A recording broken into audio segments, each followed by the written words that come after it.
Con una copa de champán, se burló de mi familia. Yo solo la miraba, pensando en la historia que mi abuela me contó. Una historia que explicaba por qué el suelo que ella pisaba, en realidad, nos pertenecía. Mi mano temblaba ligeramente, un sismógrafo delatando el terremoto que se agitaba en mi interior, mientras se entrelazaba con la de mi esposo, Leandro. El murmullo de los cientos de invitados, el tintineo cristalino de las copas de champán, el suave rasgueo de un arpa en la distancia, todo se desvaneció, colapsando en un zumbido sordo y opresivo dentro de mi cabeza. Mis ojos, anclados con una mezcla de pavor y fascinación, estaban fijos en una sola figura, mi suegra, Bárbara Salazar. Se deslizaba entre las mesas con la gracia depredadora de un cisne negro navegando en aguas tranquilas, su objetivo claro e inequívoco, el micrófono dorado que esperaba, inocente, en el centro del salón.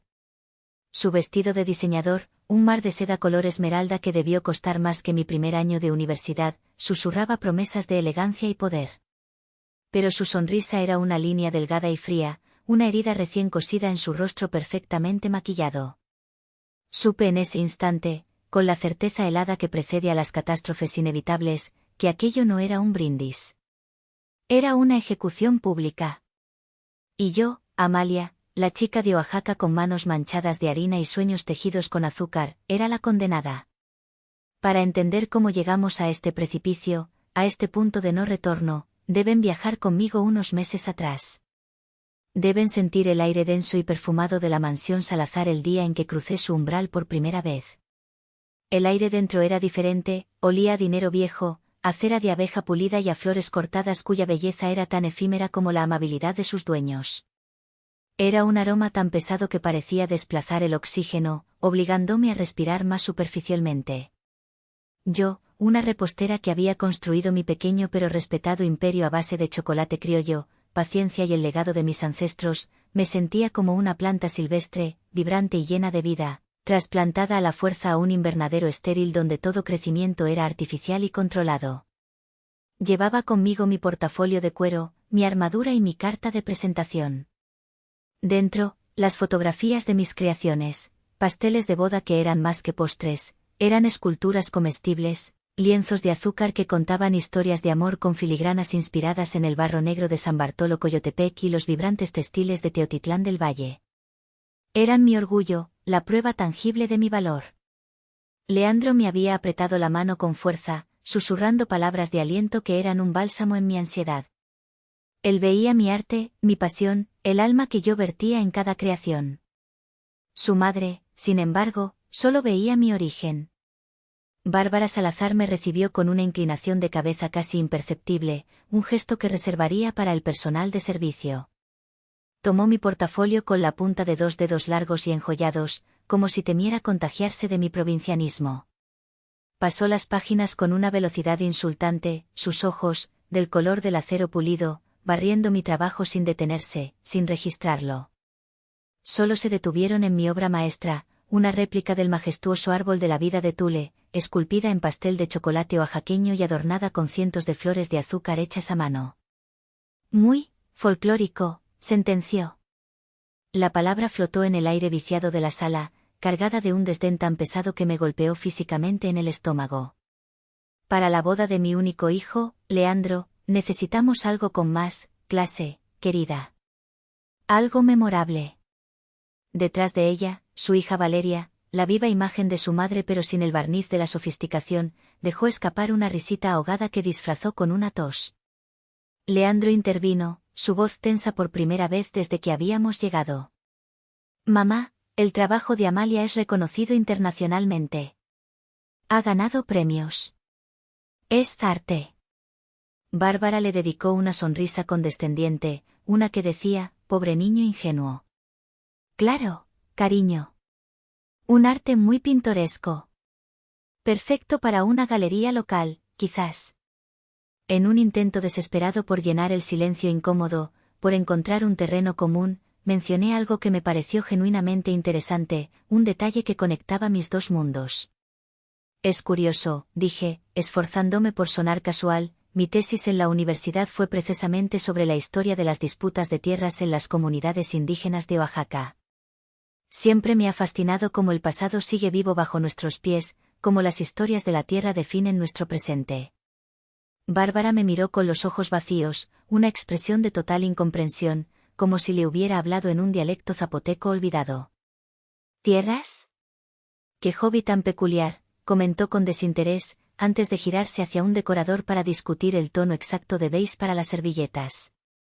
El detalle, la semilla de todo lo que vendría después, fue sembrado en tierra estéril, ignorado, descartado. Pero yo no lo olvidé. Aquel primer encuentro fue solo el prólogo.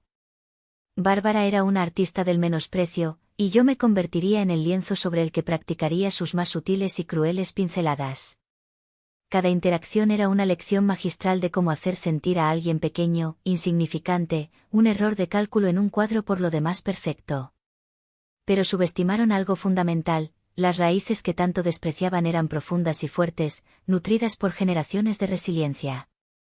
Eran raíces capaces de abrirse paso incluso a través del concreto más duro. Y su arrogancia, su constante desprecio, sería el agua que las haría crecer hasta quebrar sus cimientos. Los meses que siguieron a ese primer encuentro se convirtieron en una colección curada de humillaciones, un museo privado de agravios que yo recorría en silencio cada noche antes de dormir. Bárbara nunca era abiertamente grosera, eso habría sido demasiado vulgar para ella. Su crueldad era un veneno de acción lenta, administrado en dosis pequeñas y elegantes, siempre con una sonrisa en los labios. La primera pieza de mi colección fue la cena del interrogatorio. Fue durante una cena formal para presentarme a su círculo íntimo. Sentada en una mesa de caoba pulida que valía más que el taller de mi padre, me vi sometida a un bombardeo de preguntas disfrazadas de curiosidad. ¿Y tus padres, Amalia? ¿A qué se dedican exactamente en ese pueblito tuyo?, preguntaba Bárbara, haciendo énfasis en la palabra pueblito, como si hablara de una maqueta de cartón. Mi padre es maestro carpintero, un ebanista muy respetado, y mi madre tiene un pequeño restaurante de comida tradicional, famoso por su mole negro, respondí con la frente en alto, aunque sentía las miradas de sus amigos ricos analizándome como a un espécimen exótico en un zoológico. ¡Oh, qué adorable!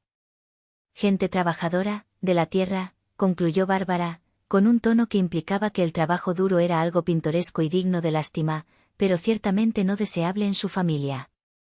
Cada pregunta era una pala, cavando un foso cada vez más profundo entre su mundo de ocio heredado y el mío de esfuerzo construido. La segunda exhibición la titulé La falsa aliada. Valeria, la hermana de Leandro, después de semanas de miradas despectivas, cambió de táctica. Dejó las burlas abiertas y adoptó una máscara de falsa amistad. Se me acercó durante una reunión familiar en el club de campo, con una copa de vino blanco en la mano y una sonrisa que no le llegaba a los ojos. Amalia, de verdad admiro cómo has montado tu negocio desde cero, dijo con una dulzura empalagosa. Debe ser dificilísimo. Yo no podría. Oye, una pregunta de curiosa, ¿cómo lograste conseguir esos proveedores tan exclusivos de vainilla de Papantla? He oído que solo trabajan con familias de toda la vida. Debes ser un genio de los negocios.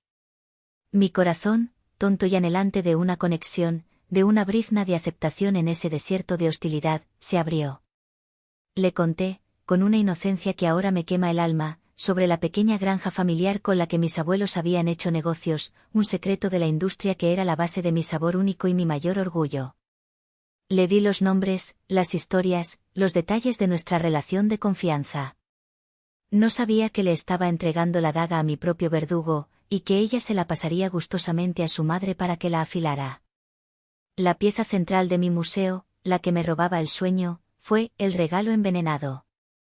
Unas semanas antes de la boda, Bárbara me citó para almorzar, solo nosotras dos, en un restaurante carísimo donde los camareros se movían en un silencio reverencial. Quería darte algo, un pequeño detalle de bienvenida a la familia, dijo, deslizando una caja de una marca de lujo por la mesa. Dentro había un bolso de piel que costaba una fortuna. O eso parecía. Mientras lo admiraba, fingiendo un deleite que no sentía, mis dedos, entrenados para detectar la más mínima imperfección en una hoja de azúcar, notaron algo extraño en la costura cerca del cierre, una leve asimetría en el logo metálico. Era una imitación. Una réplica casi perfecta, de esas que cuestan cientos de dólares pero que gritan, quiero y no puedo, a quienes saben mirar.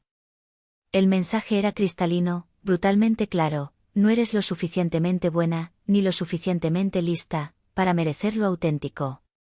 Este es tu lugar.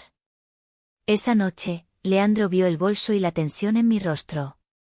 No le dije mi sospecha, solo que me sentía incómoda con un regalo tan caro. Pero él me conocía. Tomó el bolso, lo examinó bajo la luz y su rostro se ensombreció. Se enfrentó a su madre por teléfono. Escuché fragmentos de su voz furiosa a través de la puerta. ¿Cómo pudiste? ¿Crees que soy estúpido?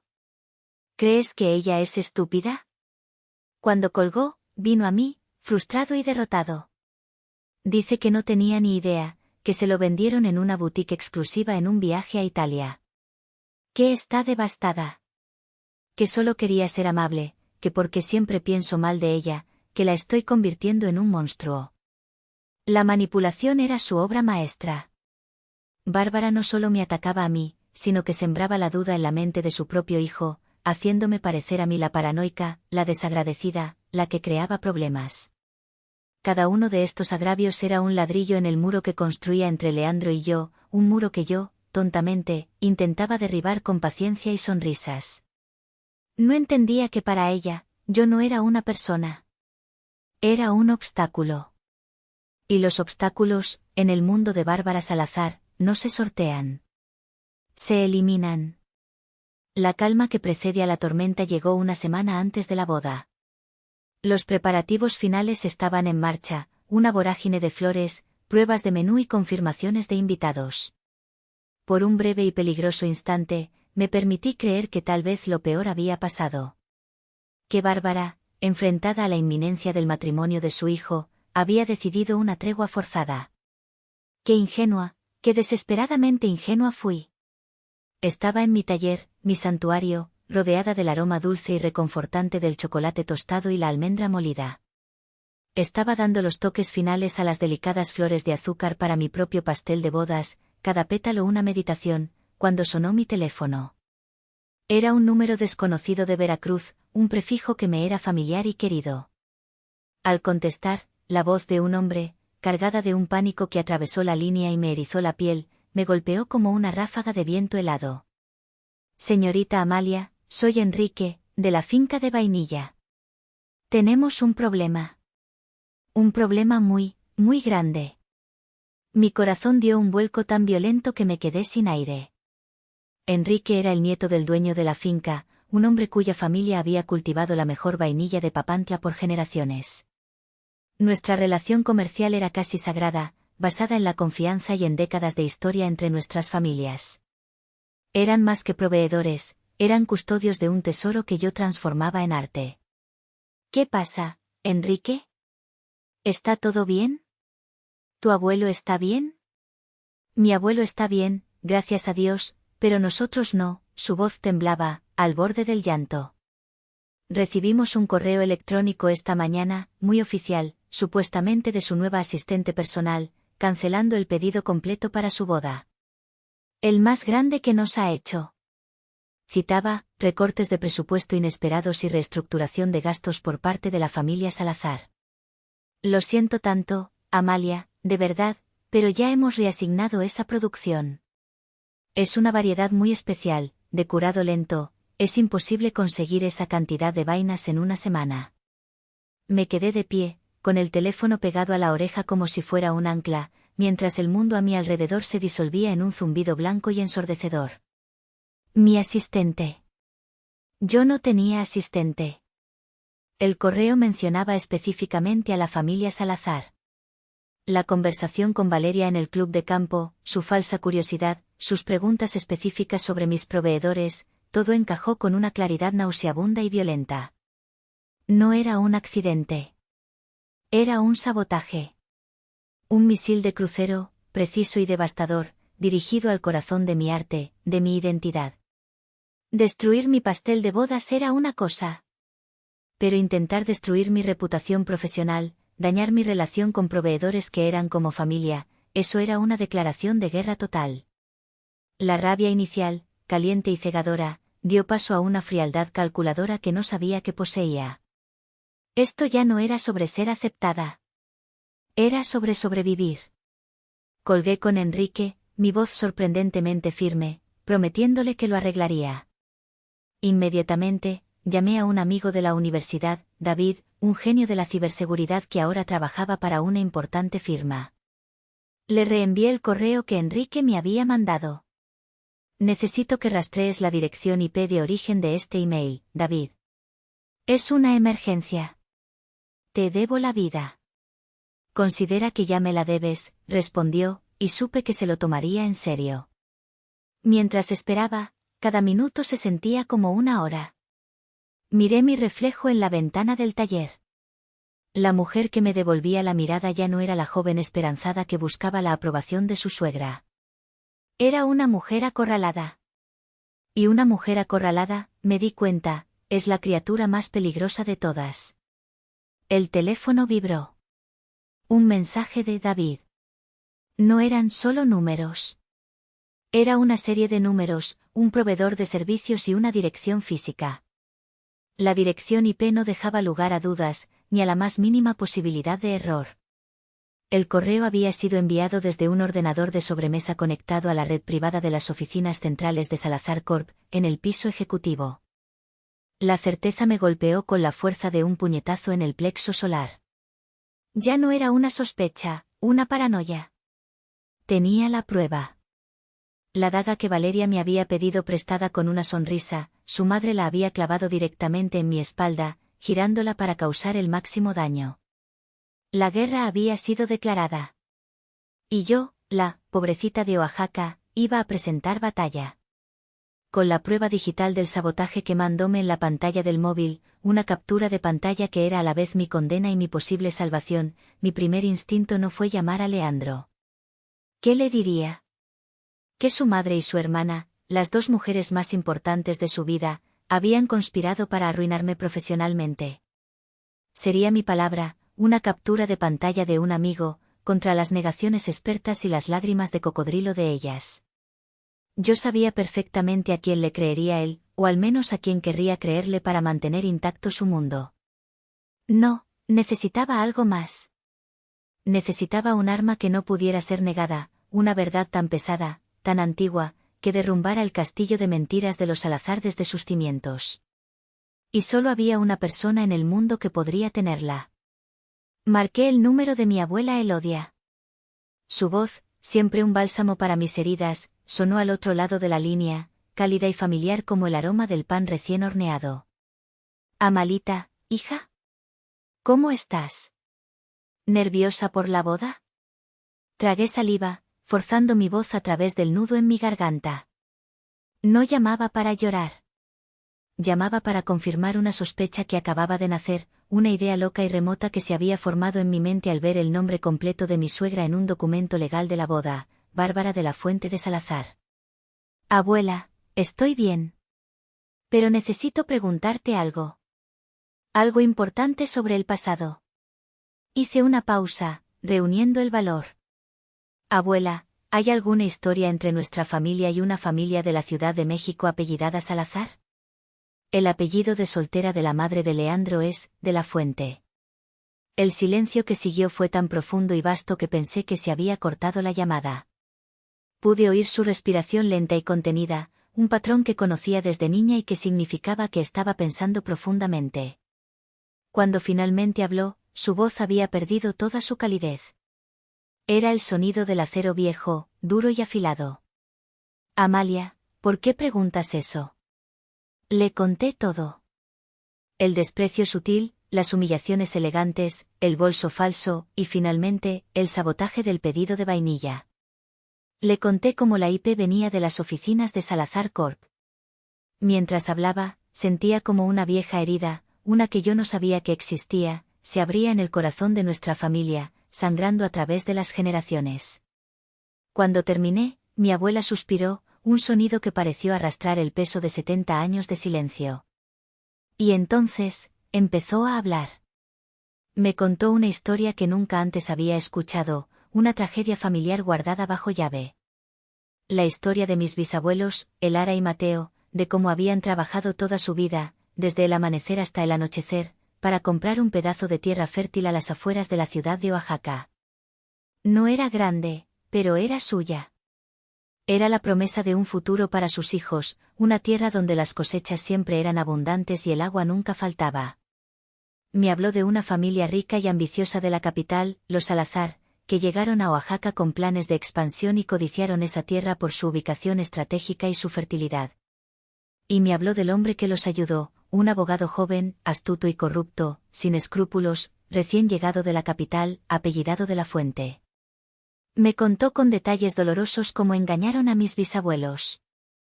Elara y Mateo eran gente de palabra, no de papeles. Eran analfabetos pero confiados. El abogado de la Fuente se ganó su confianza, les habló de progreso, de un futuro mejor, y les hizo firmar con su huella digital unos documentos legales que no podían leer. Les dijo que era un acuerdo de sociedad, en realidad, era un contrato de venta por una fracción ridícula de su valor real. Cuando se dieron cuenta del engaño, ya era demasiado tarde. La ley, manejada por los ricos, estaba en su contra. Me contó cómo mi bisabuelo Mateo murió de pena y de rabia poco después, con el corazón roto. Y cómo mi abuelo, su hijo, un joven lleno de furia, le hizo jurar a mi abuela en su lecho de muerte que nunca buscaría venganza. Tenía miedo, Amalita, me dijo mi abuela, su voz rota por primera vez. Tu abuelo tenía miedo de lo que gente tan poderosa podría hacernos. Vio cómo aplastaron a su padre. Me hizo prometer que protegería a la familia manteniéndonos en silencio, que olvidaríamos esa tierra para poder sobrevivir. Una rabia fría y lúcida me recorrió, desplazando el dolor. La misma arrogancia, la misma crueldad, el mismo desprecio por la gente de la tierra, transmitido de generación en generación como una herencia maldita. No era solo un asunto personal. Era un patrón, un ciclo de abuso que se repetía, y yo era la siguiente en la línea. Abuela, dije, mi voz firme y decidida como nunca antes. Ya no se trata de venganza. Se trata de justicia. Y se trata de mi futuro. Ellos han traído la guerra a mi puerta. No voy a huir. Hice una pausa, y luego dije las palabras que cambiarían todo, el curso de mi vida y el de la suya. Necesito que vengas a la boda. Y por favor, abuela, trae la caja de cuero que guardas bajo tu cama. La que tiene los papeles viejos de la tierra. La escritura original que mi bisabuela logró esconder. Hubo otro largo silencio, pero esta vez fue diferente.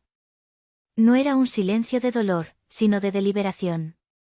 Luego, escuché la voz de mi abuela, ya no la de una anciana asustada por un juramento, sino la de la matriarca de la familia, reclamando su poder y el de sus ancestros. Estaré allí, mi niña. Es hora de que esa deuda se pague. El salón de recepciones del hotel más exclusivo de la Ciudad de México era un espectáculo de opulencia calculada. Candelabros de cristal del tamaño de pequeños automóviles derramaban una luz dorada y suave sobre mesas redondas adornadas con centros de mesa de orquídeas blancas importadas de Holanda. A un lado, imponente, absurdo y completamente desalmado, se alzaba un monumental pastel de bodas europeo, una torre blanca de 7 pisos encargada por Bárbara a un famoso repostero parisino. Era una declaración de poder, una montaña de merengue y fondant diseñada con un único propósito, empequeñecer y ridiculizar mi propia creación, que descansaba en una mesa cercana. Mi pastel, inspirado en los complejos y hermosos textiles de Teotitlán del Valle, era una obra de arte íntima, cada detalle pintado a mano con colorantes naturales, cada flor de azúcar una promesa de amor y tradición. El de ella era un grito de poder. El mío era un susurro de amor. Y ahora, la dueña de ese poder, la arquitecta de esa humillación, sostenía el micrófono. Bárbara Salazar sonreía a la multitud, una depredadora satisfecha observando su coto de caza. Leandro a mi lado estaba tenso como la cuerda de un violín, su mano apretando la mía con una fuerza que casi me rompía los dedos. Él sabía que algo andaba mal, podía sentir la electricidad estática en el aire. Queridos amigos, familia, comenzó Bárbara, su voz entrenada resonando con una falsa calidez que no engañaba a nadie que la conociera bien. Hoy es un día de inmensa alegría. Nuestro hijo, nuestro amado Leandro, ha encontrado el amor. Y nosotros, la familia Salazar, hemos ganado una hija. Hizo una pausa dramática, girándose para mirarme, sus ojos esmeralda brillando con malicia. Y por supuesto, le damos la bienvenida a Amalia a nuestra familia, rescatándola de sus humildes orígenes para ofrecerle un futuro que, seamos honestos, nunca podría haber soñado. Un murmullo incómodo recorrió a algunos invitados, los más decentes. Vi a Leandro palidecer, su mandíbula apretada con una furia que lo hacía temblar. Intentó levantarse, un león listo para defender a su pareja, pero yo puse una mano firme en su brazo, mis uñas clavándose ligeramente en la fina lana de su traje. Espera, susurré, mis ojos fijos en mi suegra. No todavía. Este era su escenario, su momento. Tenía que dejarla llegar hasta el final, hasta el borde del precipicio que ella misma había cavado. Bárbara, envalentonada por el silencio tenso, continuó, su voz goteando veneno dulce como la miel. Se giró hacia mí, levantando su copa de champán en un brindis burlón.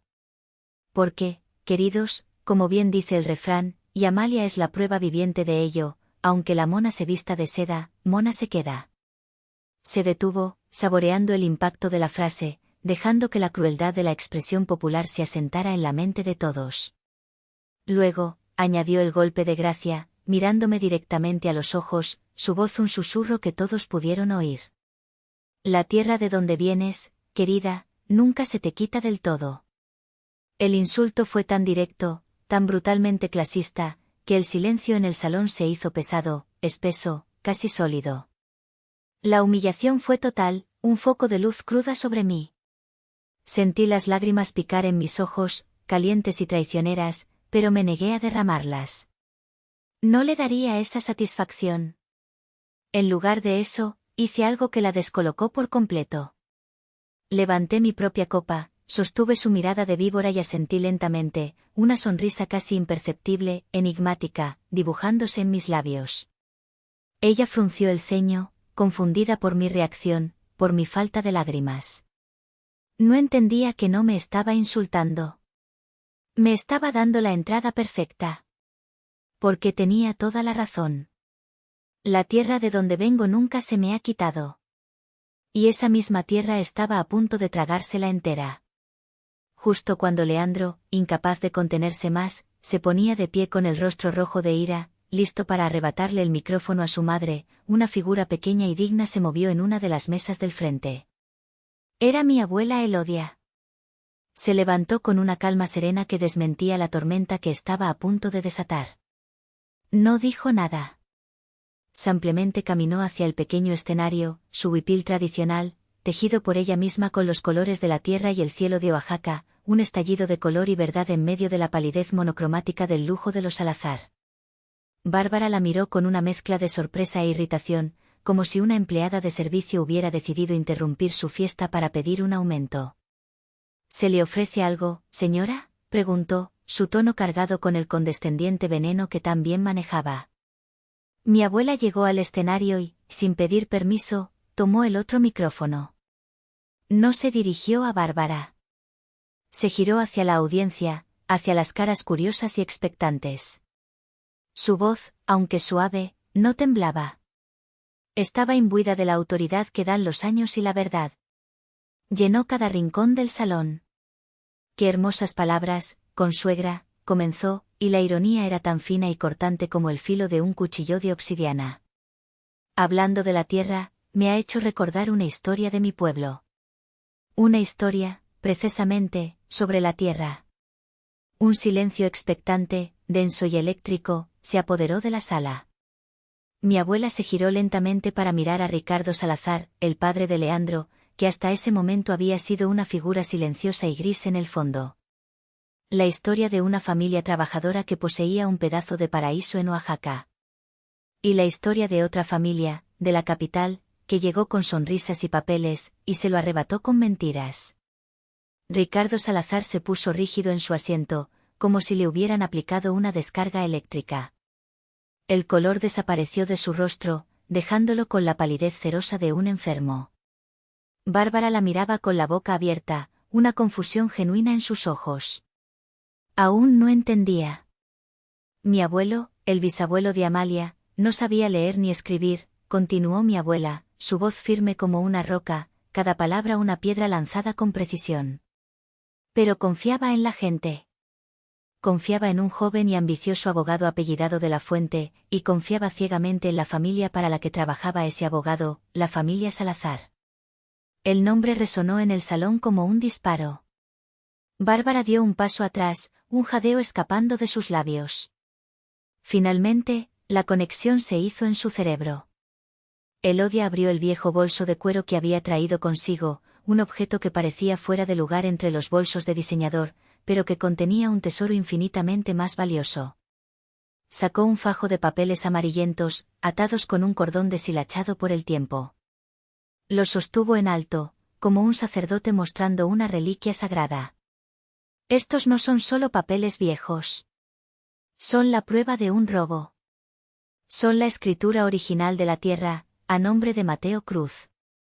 Y este otro, dijo sacando un segundo documento, es el contrato fraudulento de venta por una miseria, firmado con la huella de un hombre engañado.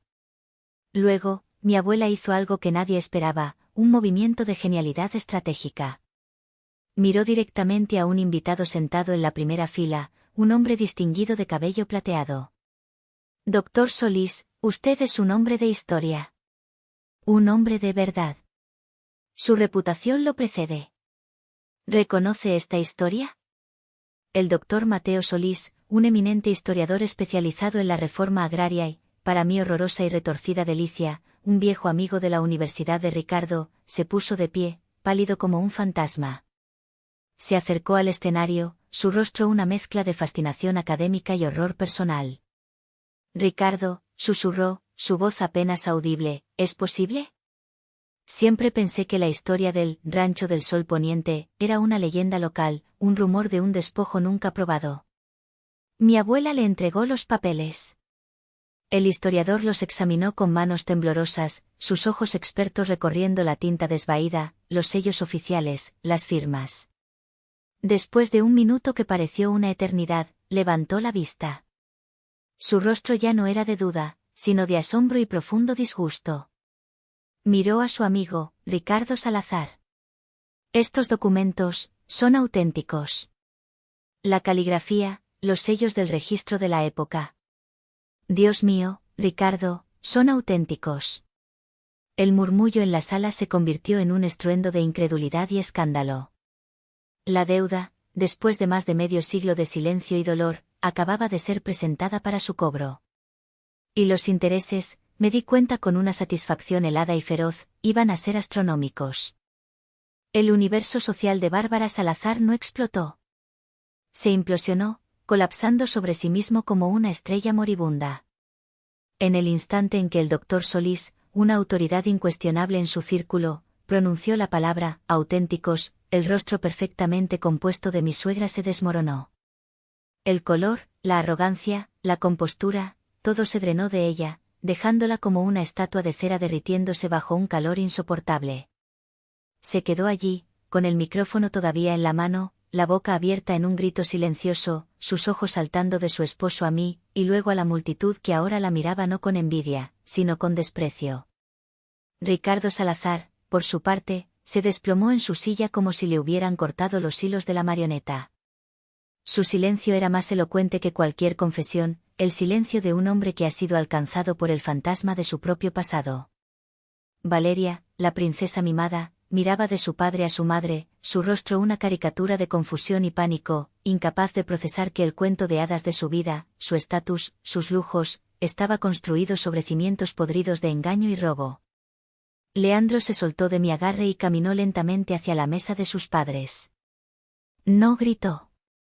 Su voz, cuando habló, era un susurro roto y devastador que pareció cortar el aire y silenciar los murmullos.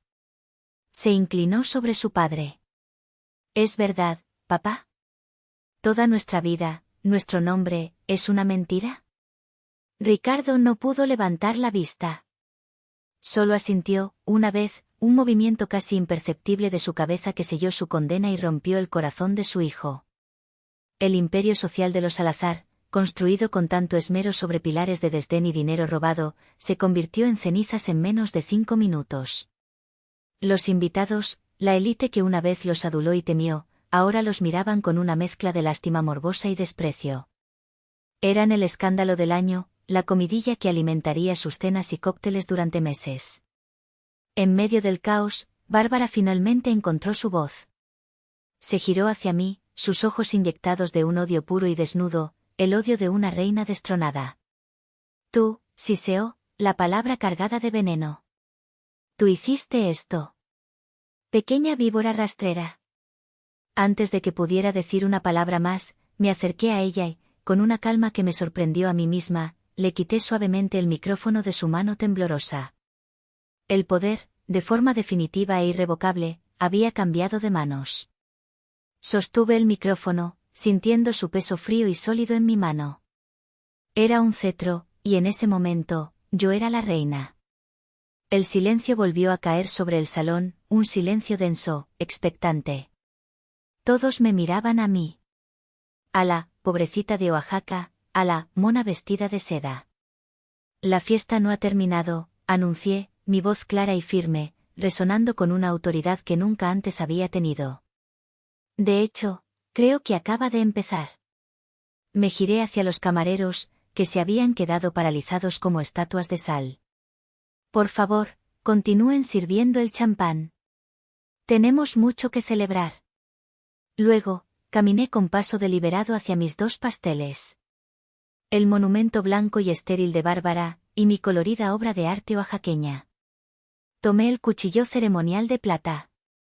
Hoy, continué, mirando a la multitud, a los rostros ahora llenos de asombro y un nuevo tipo de respeto, además de celebrar el amor entre Leandro y yo, celebramos algo aún más importante, la verdad. Ignoré por completo el pastel europeo, dejándolo intacto como un mausoleo de la arrogancia. Con un movimiento firme, corté la primera rebanada de mi propia creación. Se la ofrecí a mi abuela. Y por favor, dije a todos, disfruten del pastel. Especialmente el de Oaxaca. Les aseguro que tiene el sabor inconfundible de la herencia, la dignidad y la justicia.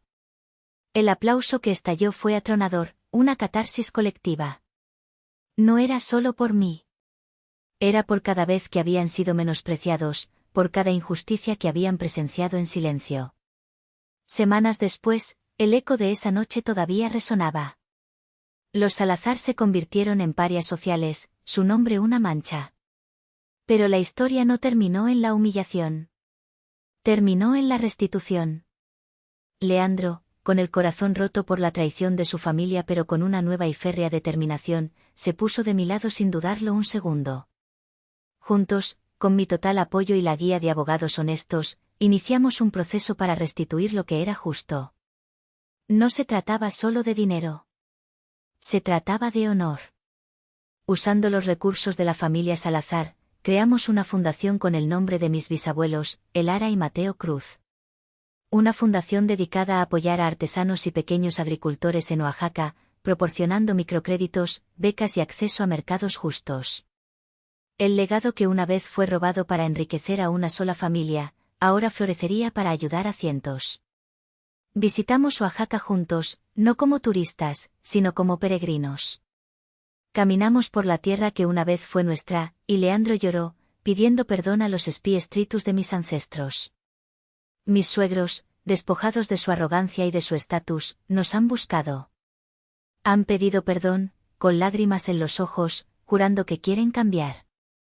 Leandro, con su corazón noble y generoso, cree que todos, incluso ellos, merecen una segunda oportunidad. Yo no estoy tan segura. A veces, en la quietud de la noche, mientras Leandro duerme a mi lado, me pregunto, ¿hice lo correcto al permitir que mi abuela desatara esa tormenta en el día más feliz de mi vida? ¿O debí haber buscado la justicia de otra manera, una menos pública, menos destructiva? El perdón es una tierra extraña y desconocida para mí en este momento. Siento que he pasado tanto tiempo luchando por la tierra de mis ancestros, que aún no sé cómo cultivar la mía propia. ¿Ustedes qué harían en mi lugar? Gracias por escuchar mi historia.